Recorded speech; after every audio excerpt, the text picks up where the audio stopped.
हर हर महादेव, जय भोलेनाथ। नमस्कार, मैं साधना पांडे मार्गदर्शन पे आपका स्वागत करती हूँ। भोलेनाथ के अंश अवतार, रुद्र अवतार श्री हनुमान जी माने जाते हैं। हनुमान चालीसा का पाठ बहुत सारे लोग करते हैं, विशेष पुरुष वर्ग।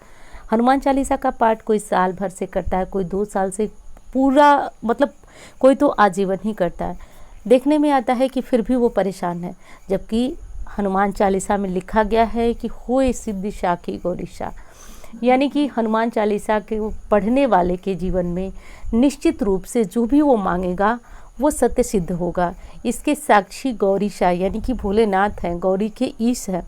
तो फिर ऐसा क्यों होता है कि हनुमान चालीसा पढ़ने के बाद आप दुखी हैं, परेशान हैं? आज ऐसी 5 चीज़ें बताऊंगी आपको, 5 महत्वपूर्ण चीज़ें बताऊंगी जिनको आप यदि करते हैं तो ध्यान दीजिए ऐसा क्यों हो रहा है आपके साथ। और दूसरी चीज़ कि यदि 5 चीज़ों में से कोई भी चीज़ आप नहीं, 5 चीज़ें मैं सिर्फ आपको उलझाने के लिए नहीं बता रही हूँ कि आप सिर्फ इस वीडियो को देखें, उलझें और समझें नहीं।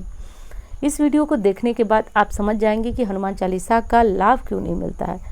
जबकि आपको पता है तुलसीदास जी सामान्य पुरुष नहीं थे, उन्होंने श्री राम तक के दर्शन किए थे।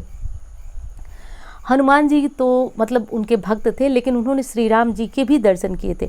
अब उनकी वाणी यदि कहीं पे गलत साबित हो रही है, गलत सिद्ध हो रही है, तो क्यों हो रही है? हम उनको गलत कह नहीं सकते, तो कमी हमारे में है, स्वयं हम गलती करते हैं, इस कारण हमें पूर्ण फल नहीं प्राप्त हो पाता है। तो दोस्तों, हनुमान जी की पूजा कलयुग में कहा जाता है कि बहुत महत्वपूर्ण है। जैसे स्वर्ण के प्रति व्यक्ति लालायित रहता है, ठीक उसी तरह यदि व्यक्ति हनुमान जी के लिए लालायित हो जाता है, और बिल्कुल जिस तरह बच्चा एक मचलने लगता है, उस तरह से हनुमान जी को पाने के लिए या फिर अपने जो भी कार्य हैं उनको पूर्ण कराने के लिए। देखिए, मैं ये तो नहीं कहूँगी कि आप कुछ मांगिए मत, क्योंकि ये कलयुग है, हमें बहुत सारी चीज़ों की आवश्यकता पड़ती है। कभी मुकदमे में फंस गए, कभी बच्चे को नौकरी नहीं मिल रही है, कभी खुद का व्यवसाय अच्छा नहीं चल रहा है, खुद को नौकरी नहीं मिल रही है, बच्चे का विवाह नहीं हो रहा, अनेक समस्याएं, यदि जीवन है तो समस्याएं हैं। तो ऐसा क्या करें, किस विधि से पाठ करें? महिला पुरुष कोई भी कर सकता है इस पाठ को। नियम बस ये होगा कि शुद्ध सात्विक रहिएगा। इस अनुष्ठान में बंधकर यदि आप ये पाठ करते हैं तो ब्रह्मचर्य का पालन करना होगा। क्योंकि देखिए, आप जब कोई पाठ करते हैं और कुछ पाने के लिए करते हैं तो आपको नियमों की आवश्यकता होती है। ये चीज़ आपको हर पूजा में लागू होगी। और जब आपको कुछ पाना नहीं है, आपको सिर्फ भगवान को प्रसन्न करना है, तो किसी भी नियम को आप आवश्यकता बिल्कुल भी आपकी नहीं है। आप किसी भी नियम में बंधने की बिल्कुल आवश्यकता नहीं। आप सामान्यतया कोई भी पाठ कर सकते हैं, कोई पूजा कर सकते हैं, लेकिन आपको क्या करना है, हमको क्या करना है, हमको पाना है, भगवान से लेना है, उन्हें प्रसन्न करना है। तो ऐसे में हम उन नियमों में कामना परक जब हम पूजा करते हैं तो नियमों में बंधना होता है। अब चलिए दोस्तों, एक चीज़ आपसे कहना चाहूँगी कि यदि आपको वीडियो अच्छी लगती है तो मैं कैसे जानूँगी? वो आपके जो लाइक होते हैं, कमेंट होते हैं, मुझे उससे पता चलता है वीडियो आपको कैसी लग रही है। और वीडियो अच्छी लगे तो जो है चैनल को सब्सक्राइब कर लीजिएगा, वीडियो को लाइक कर दीजिएगा। मेरा नंबर है जिस पे किसी भी प्रकार की ज्योतिषीय सलाह, जैसे कि कुंडली वगैरह दिखाना हो और ग्रहों संबंधित कोई समस्या है, तो आप इस नंबर पर संपर्क कर परामर्श ले सकते हैं। सबसे पहली चीज़ कि आप कितने दिन से हनुमान चालीसा पढ़ रहे हैं। यदि किसी, एक बार फिर कहूँगी आपसे, थोड़ा सा समय आपका ज़्यादा लूँगी और यही कहूँगी वीडियो में अंत तक बने रहिएगा।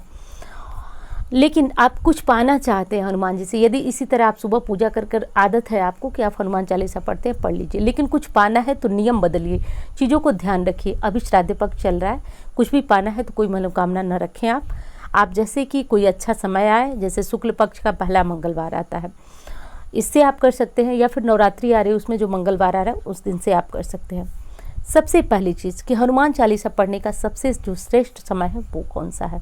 देखिए, शास्त्रों में कहा जाता है कि यदि कोई हनुमान जी के निमित्त यदि आप पाठ करते हैं और आपको कुछ लेना है, कुछ मांगना है, कुछ मनोकामना की पूर्ति करानी है, तो आपको या तो रात को 9 बजे के बाद ये पाठ करना है या फिर आपको ब्रह्म मुहूर्त में करना है। तो देखिए, ब्रह्म मुहूर्त में यदि आप कर सके तो 4 से 6 के बीच का समय है, इस मुहूर्त में आप करें। या फिर मैं तो कहूँगी कि 9 बजे के बाद सभी लोग अपने काम से बिल्कुल फ्री हो जाते हैं, तो आप 9 बजे से बाद जो है बाद का समय रखिए।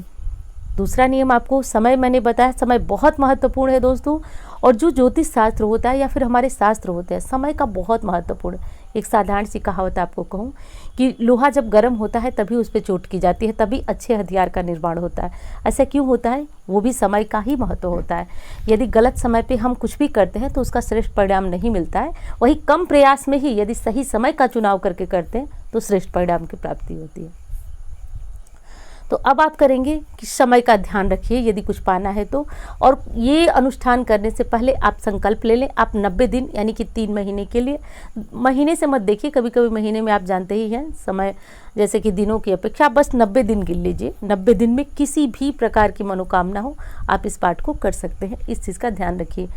तो अब आपको करना है कि 90 दिन से पहले आप एक संकल्प कर लीजिए। संकल्प क्या होता है? संकल्प जो है भगवान तक हमारी चीज़ों को पहुंचाने का काम करता है। एक हम संकल्पित होकर उपाय को करते हैं, कर लीजिए। दूसरा नियम है कि अब आपको अपने सामने जब हनुमान चालीसा पढ़ना है तो आपके सामने हनुमान जी हों ना हो, उनकी फोटो मूर्ति आप रखे हो ना हो, लेकिन आपको एक राम दरबार की फ़ोटो अवश्य रखनी है।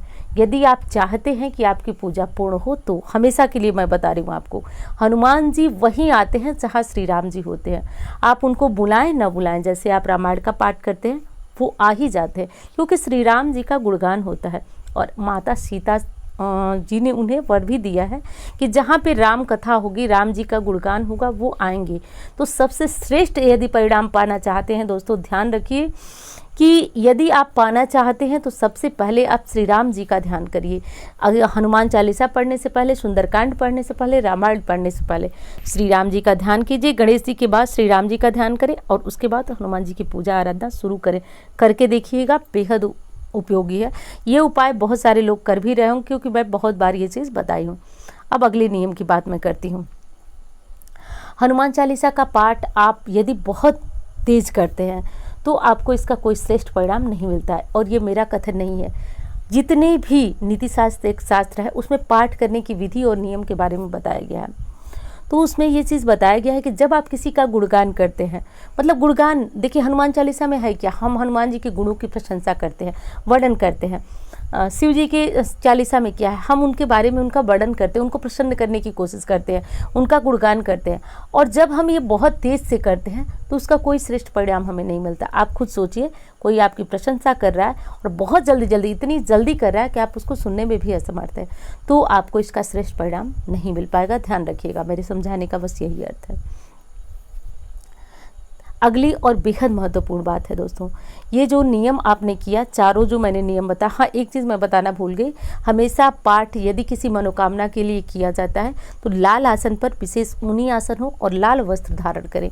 अब कोई महिला जो कि लाल वस्त्र नहीं पहन सकती हैं तो वो परेशान ना हो, जिस रंग का वस्त्र उन्हें चाहे वो पहन सकती हैं।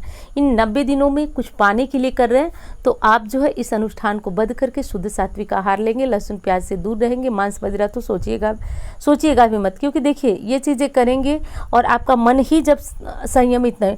हनुमान जी जितेंद्रिय हैं और उनको वही भक्त ज़्यादा प्रिय हैं जो अपनी इंद्रियों पे काबू कर लेते हैं। आप समझ रहे होंगे मेरी बात। तो इस चीज़ का ध्यान रखिएगा। वस्त्र वगैरह का भी बहुत ज़्यादा महत्व होता है। चीज़ें तो छोटी हैं, लेकिन कहा जाता है कि लाल वस्त्रों से बेहद जो है वो आकर्षक ऊर्जा निकलती है, जो देवताओं के साथ हमें बांधने में बहुत ज़्यादा महत्व रखती है। ये कर लीजिएगा।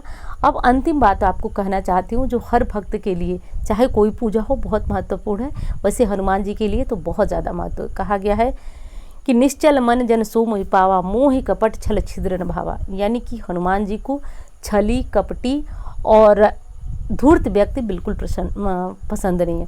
शाम को हनुमान चालीसा करते हैं, सुबह हनुमान चालीसा करते हैं, नहीं करते हैं, लेकिन यदि आप छल करते हैं, प्रपंच करते हैं, कपटी हैं, मन में बहुत सारे भेदभाव रहते हैं, दिन भर आप गलत सोचते हैं, तो फिर आपको इस पूजा का कोई फल नहीं मिलेगा। क्योंकि मैंने कहा कि हनुमान जी जो है उन्हीं को पसंद करते हैं। निश्चल मन जन सो मोहि पावा, जिसका मन निश्चल है, निर्मल है, वो ही हनुमान जी को प्राप्त कर सकता है।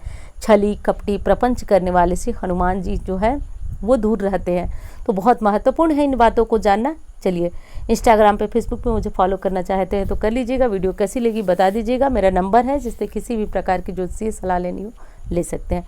मिलती हूँ इसी तरह की वीडियो के साथ। धन्यवाद।